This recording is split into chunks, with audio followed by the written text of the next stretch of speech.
Chapitre 1. Le début.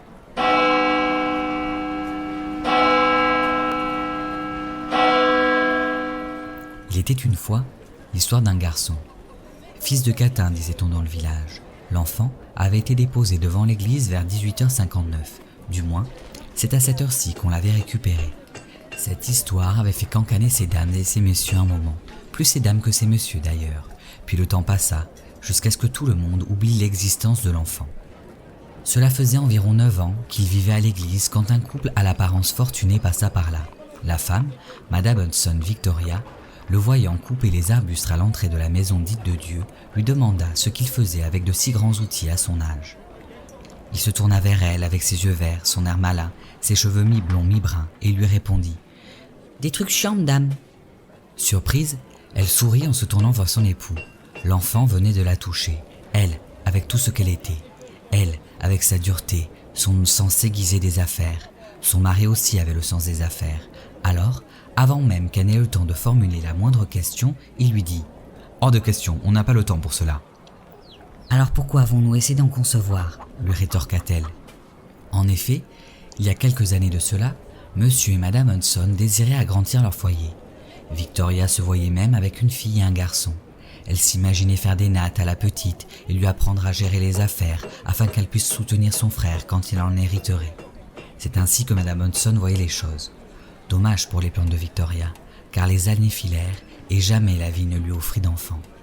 Vous l'aurez compris, Madame et Monsieur Hudson possédaient un bordel. Victoria endossait le rôle de tenancière. Elle s'occupait des filles et de leur argent. Elle accueillait les clients et veillait à ce qu'ils se sentent bien, qu'ils paient bien et qu'ils consomment bien. C'était une bonne gestionnaire financière. Pour ce qui est du côté humain, on va dire qu'à l'époque, elle faisait partie de ceux qui ont le cœur à peu près sur la main, du moment que tendre celle-ci ne lui en coûte pas trop. Monsieur Hudson et Rick détenaient le bâtiment, mais lui n'avait que faire que les affaires tournent réellement. Il en avait bien d'autres pour éponger une baisse de recettes si jamais cela devait arriver. Et puis, il faut être honnête, ce qui l'arrangeait, c'était de blanchir ses billets. D'où lui venait cet argent? Nous verrons cela plus tard. Pour l'instant, revenons-en au garçon. Intrigué qu'on l'observe avec autant d'insistance, il arrêta ce qu'il était en train de faire pour observer le couple. L'homme lui paraissait dur avec sa grande taille, son air sévère, sa moustache trop bien peignée, son chapeau bien en place et sa canne en bois travaillée avec minutie. Quand il lui demanda comment il s'appelait, l'enfant s'attarda sur la dame. Elle lui parut mi-chaleureuse, mi-froide, un peu comme si elle cachait au fond d'elle un morceau de glaçon que seule une poignée de gens pouvaient percevoir.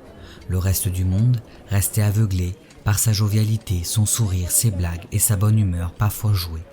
La dame était un peu ronde, elle avait la peau claire, les cheveux bruns courts, bouclés, bien coiffés. Son maquillage était chargé, mais pas assez pour la rendre vulgaire. Elle redemanda au garçon « Alors, comment t'appelles-tu » Et cette fois, il répondit « Caleb ». La femme ne comprenait pas pourquoi ce garçon faisait ressortir son côté maternel. Était-ce parce qu'il cochait tous les critères physiques de l'enfant parfait? Était-ce à cause de son langage certes vulgaire mais tout aussi innocent et assumé? Est-ce le destin? Elle n'en savait rien. La seule chose dont elle était certaine à l'instant T, c'est qu'elle voulait savoir si, comme elle le croyait, Caleb était à adopter. Pour en avoir le cœur net, elle lui demanda « Tes parents ont de la chance d'avoir un enfant qui les aide comme cela ?» Il confirma son intuition quand il lui répondit « Je n'ai pas de parents, je vais ici » en montrant l'église. Des étoiles plein les yeux, Victoria serra plus fort le bras de son époux et sans lui laisser le choix, elle lui dit « On le prend !» En parlant du garçon, elle entraîna son époux loin des oreilles de l'enfant avant de déballer son argumentaire. Caleb avait l'air débrouillard, il pourrait être dans quelques années d'une aide incommensurable. À contrario d'un employé ou d'un associé, il ne risquait pas de les trahir. Il pourrait reprendre l'affaire quand il serait vieux, sinon à quoi bon bâtir tout cela? À quoi bon emmagasiner tous ces biens si ce n'est pas pour le partager avec quelqu'un?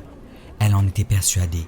Alors, elle ne put s'empêcher de dire à son mari « Regarde-le, c'est un ange tombé du ciel, ou du moins, c'est un cadeau du ciel, on mérite cela. » Monsieur Hudson aimait faire plaisir à sa femme. Alors, il accepta de prendre le jeune garçon. Il ne se l'avoua pas tout de suite, mais Caleb le touchait à lui aussi, avec son air intelligent et son arrogance qu'il décelait derrière la timidité. Habitués à avoir ce qu'ils désiraient, Monsieur et Madame Hudson s'adressèrent aux sœurs pour leur demander qui était chargé des formalités pour l'adoption du garçon.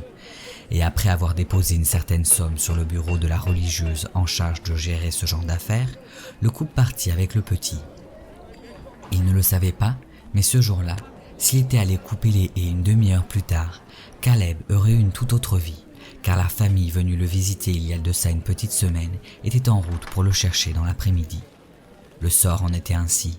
Le garçon était en train de faire ses premiers pas sur le chemin de ce début d'histoire qui ne se terminera pas aussi bien que dans les jolis contes qui commencent par « Il était une fois ».